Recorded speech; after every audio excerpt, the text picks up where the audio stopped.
ก็ต่อไปตั้งใจฟังธรรม70 นาทีนะโมตัสสะภะคะวะโตอะระหะโตสัมมาสัมพุทธัสสะนะโมตัสสะภะคะวะโตอะระหะโตสัมมาสัมพุทธัสสะนะโมตัสสะภะคะวะโตอะระหะโตสัมมาสัมพุทธัสสะ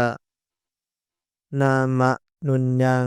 กุทาจนังอิโตปรังสักจังธัมโมโสตโพติติ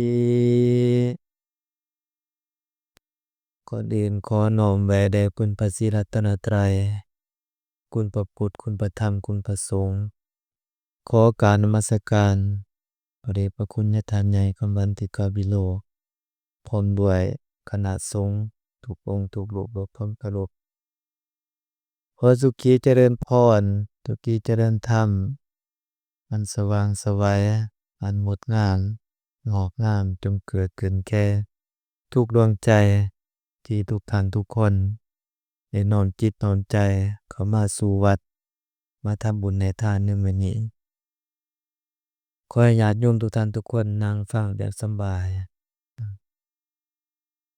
มื้อนี้เป็นมื้อวันอาทิตย์เป็นมื้อวันที่17เดือนออกัสหรือว่าเดือนสิงหาคันเป็นภาษาบ้านคงกับมื้อแรม8ค่ำมื้อนี้เป็นมื้อวันศีลแรม8ค่ำเดือนเก่าลาวปีพุทธศักราช2569เข้าพรรษามาเป็นเวลาเดือนกว่าที่พ่อแม่ครูบาอาจารย์ได้จำพรรษาและก็ญาติโยมได้ทำหน้าที่ของชาวพุทธคือว่าพุทธมามกะก็คือเจริญศีลเจริญธรรมโดยการบำเพ็ญเพียรสร้างศีลบารมีทานบารมีบุญกุศลทั้งหลายทุกๆวันอาทิตย์เว้าร่วมเว้าเฉพาะก็แม่น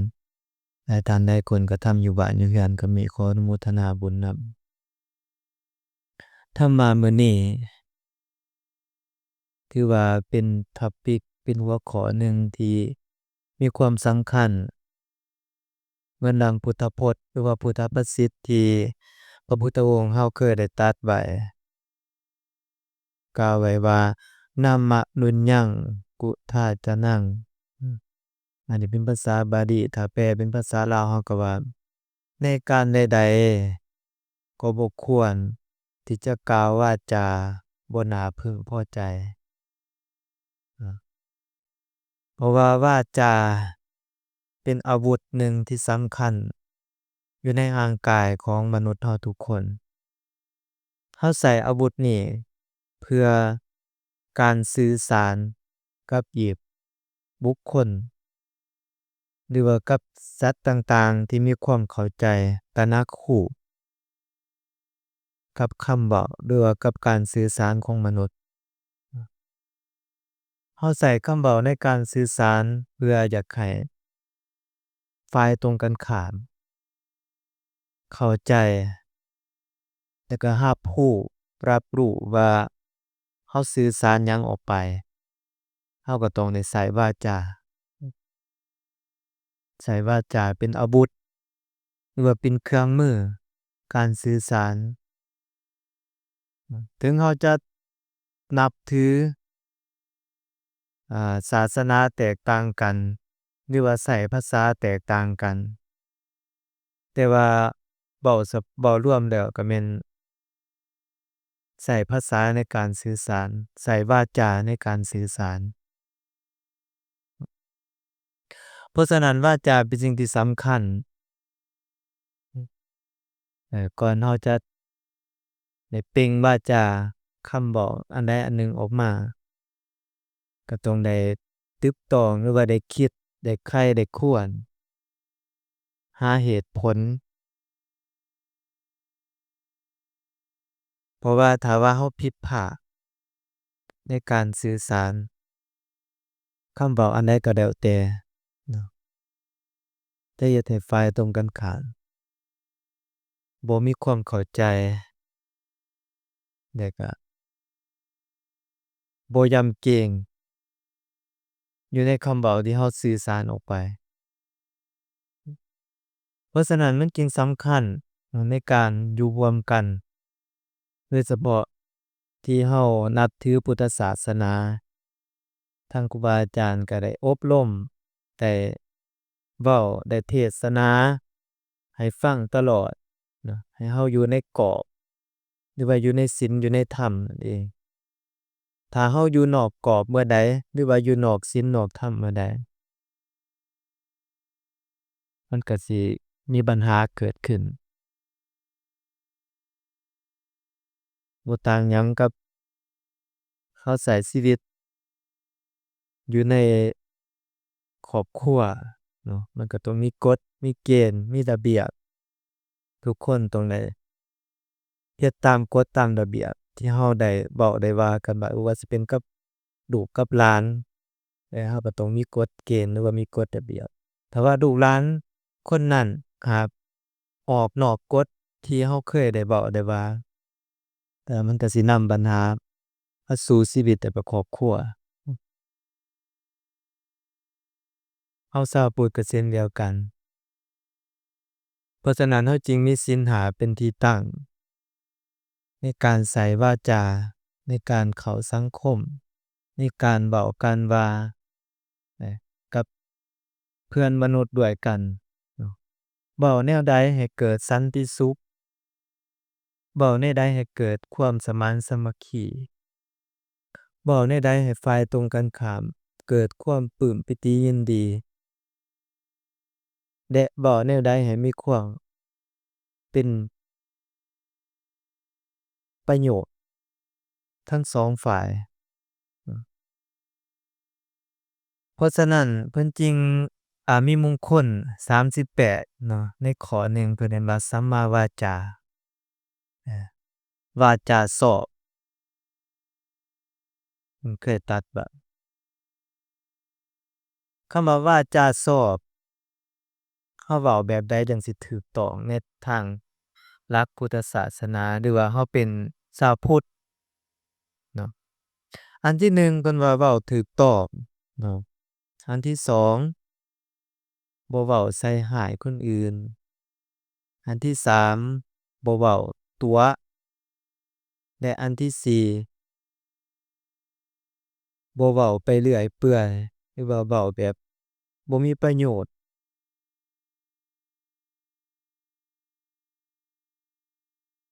จะอธิบายเป็นข้อๆเนาะอันที่หนึ่งก็คือเราเข้าใจเนาะมีศีล5เป็นที่ตั้งอยู่แล้วเนาะบ่เว้าตั๋วให้คนอื่นเกิดความเสียหายบ่ว่าสิเป็นทรัพย์ทางด้านทรัพย์สินหรือว่าชีวิตอันนี้เรามีอยู่ในใจอยู่แล้วเนาะเรามีในใจอยู่แล้วก็คือศีล5เป็นที่ตั้งข้อที่สองมุสาวาทาเนาะอันที่สองเราเว้าให้เกิดประโยชน์ก็คือให้มีความสมานสามัคคีภายในครอบครัวหรือว่าภายในสังคมกลุ่มก้อนที่เราอยู่ร่วมกันบ่ให้มีความแตกแยกหรือว่าบ่สร้างสังคเพศให้มีความแตกแยกในคำเว้าของเราอันนี้สำคัญเรามีคำเว้าแนวใดที่จะสามารถเฮ็ดให้คนอื่นมีความรักกันแพงกันมีความสมานสามัคคีกันอือก็คือเว้าอยู่ในหลักที่เป็นความจริงเพราะว่าคำเว้าคือดังที่เราเข้าใจเราเว้าออกไปก็เหมือนถมน้ำลายอือพอถมน้ำลายออกไปแล้วบ่สามารถจะเอากลับคืนมาเข้าสู่ปากเราได้คำเว้าก็เช่นเดียวกันคำเว้าที่มันไปทำร้ายจิตใจคนอื่นคำเว้าที่มันไปกระทบกระทั่งความรู้สึกของคนอื่นเฮ็ดให้เขาเจ้ามีความทุกข์เป็นการสร้าง กรรมทางวาจาหรือว่าวาจีกรรมกันภาษาบาลีเนาะเราต้องเข้าใจเด้อตัวนี้สำคัญเพราะว่ามนุษย์เราทุกคนเมื่อนะเราเข้าใจน่ะบ่มักในคำที่ว่าบ่ม่วนในคำเว้าที่มันส่อเสียดในคำเว้าที่บ่ polite หรือว่าบ่สุภาพเว้าอันใดก็แล้วแต่บางคนนี่เว้าเพื่อสะใจเว้าเพื่ออยากได้ความสนะให้ตนเองเว้าเพื่ออยากให้ตัวเองเด่นขึ้นดีขึ้นอยู่ในกลุ่มสังคมอยู่ในหมู่คณะแต่ว่าผลที่จะตามมานั้นมันมีมากมายเออเราอาจจะชนะได้ชั่วครั้งชั่วคราวแต่ว่าบุคคลที่จะเบิ่งเราหรือว่าคำเว้าของเราที่เว้าออกไปบ่ว่าในสถานะใดก็แล้วแต่ถ้าเราเว้าบ่จริงเว้าบ่มีประโยชน์เว้าให้มีความแตกแยกสังคมก็สิเบิ่งเราไปอีกแบบหนึ่งแต่ว่าเราเป็นผู้หลักผู้ใหญ่เราก็ขาดความเชื่อถือขาดความนับถือเนาะในคำเว้าของเราเพราะฉะนั้นคำเว้าเป็นสิ่งที่สำคัญมนุษย์เราทุกคนสามารถพัฒนาได้เนาะเพราะว่าเรารู้สึกว่าเราเป็นผู้ประเสริฐสามารถพัฒนาได้เราแยกแยะได้ว่าอันใดถูกอันใดผิดอันใดควรอันใดบ่ควรอันใดเป็นบุญอันใดเป็นบาปอันใดแนวดีอันใดแนวชั่วเราแยกแยะได้เราต่างจากสัตว์เดรัจฉานอื่นๆเพราะฉะนั้นแนวใดที่ว่าจะทำให้ตัวเราเองมีความดีโอบอ้อมหรือว่าทำให้ตัวเราเองมีคนนับหน้าถือตาทำให้ตัวเราเองมีเกียรติและศักดิ์ศรีสมกับว่ามนุษย์ผู้หนึ่งสมกับว่าเราเป็นผู้หนึ่งหรือว่าผู้ใหญ่ผู้หนึ่งเราก็ต้องคำนึงถึงคำเว้าทุกๆครั้งก่อนจะสื่อสารออกไปบ่อยากให้ความโกรธอาหรือว่าความอยากร้ายในใจมาครอบงำในคำเว้าของเราถ้าหากเมื่อใดความโกรธมาครอบงำจิตใจของเราเมื่อใดคำเว้าต่างๆบ่น่าฟังเหมือนดังเราเข้าใจได้แล้วเราได้สัมผัสมาเนาะหลายคนก็สิได้สัมผัสจากครอบครัวหรือว่าจากหน้าที่การงานเออได้สัมผัสมาเบิดอาจารย์ว่าหลีกเลี่ยงบ่ได้แต่ว่าเราจิตใจถ้าว่าเราเป็นผู้ที่จะพัฒนาตนเองเราบ่ควรไปโต้ตอบเนาะเพิ่นว่าผู้ฉลาดผู้มีปัญญา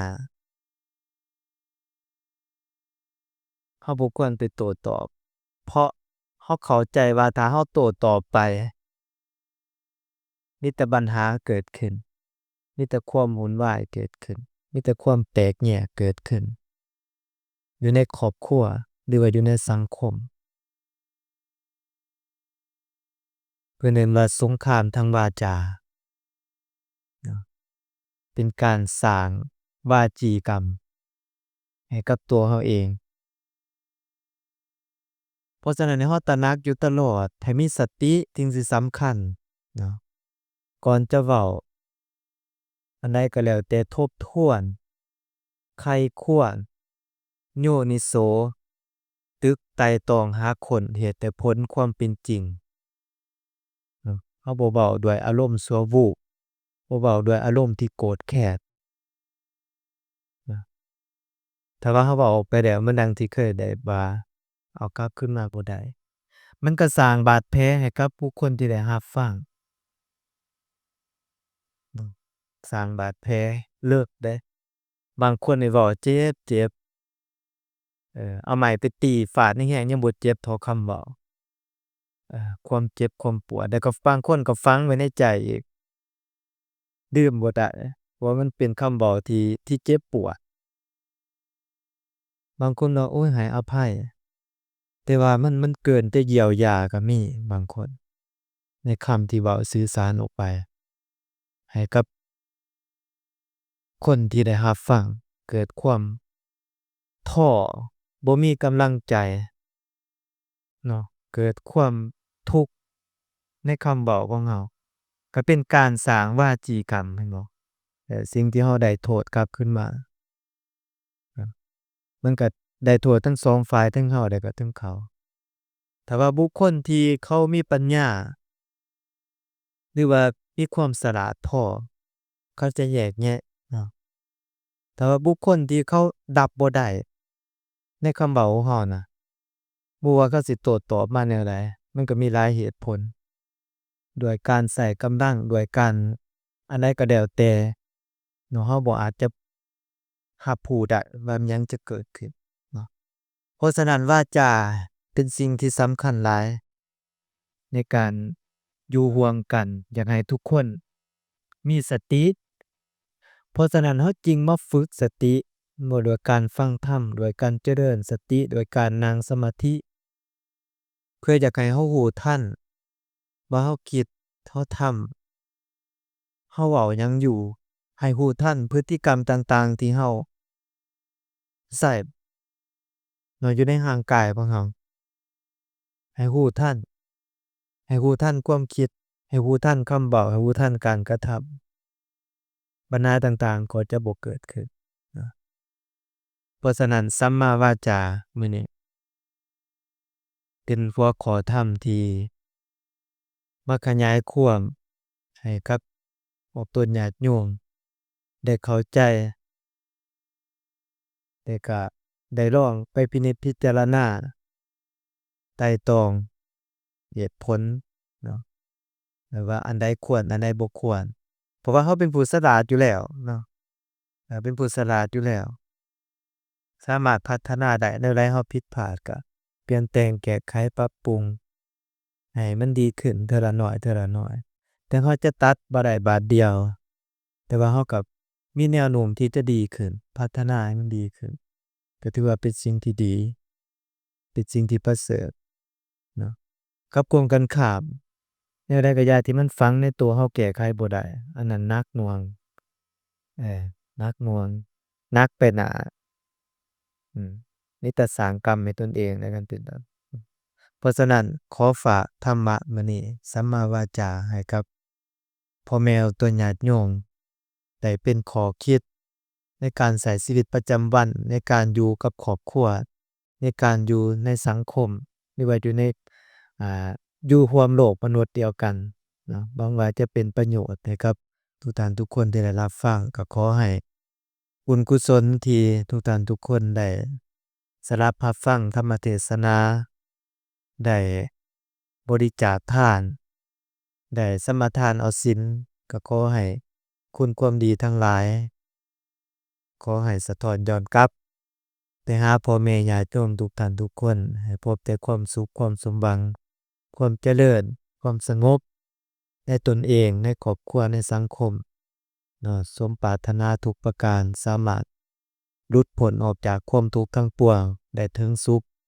ทุกทั่วหน้ามีอายุวรรนะสุขังพลังทุกทิพาราติการทุกทานทุกคนด้วยเถิดเทศนามาก็สมควรเวลาเน็ตทีตา